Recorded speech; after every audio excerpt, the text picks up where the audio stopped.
Dans ce chapitre sur les propriétés des ondes, vous devez maîtriser diffraction, interférence et effet Doppler. Concernant la diffraction, vous devez d'abord connaître les conditions qui permettent d'obtenir une bonne figure de diffraction et le schéma associé.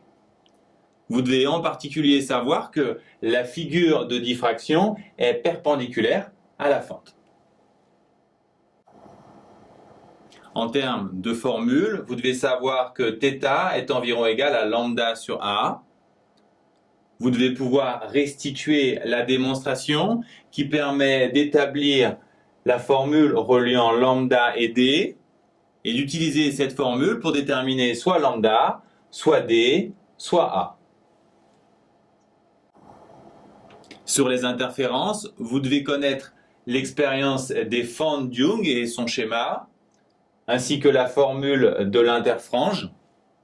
Vous devez pouvoir expliquer que si la différence de marche est un multiple de la longueur d'onde, alors les rayons sont en phase, l'interférence constructive et les tâches sont claires.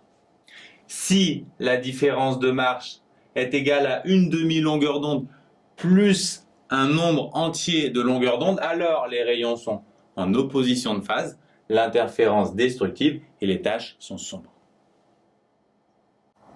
L'expérience élémentaire de l'effet Doppler, c'est l'ambulance ou la voiture de police qui, en s'approchant, émet des sons qui semblent plus aigus, autrement dit, qui ont une fréquence plus grande pour le récepteur.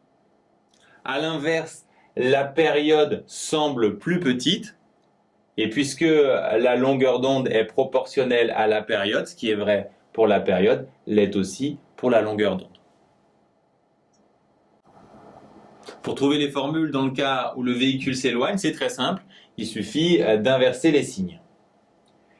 Vous devez également être capable d'expliquer pour les rayonnements venant de l'espace les effets blue shift et red shift, et bien sûr utiliser l'effet Doppler pour calculer des vitesses.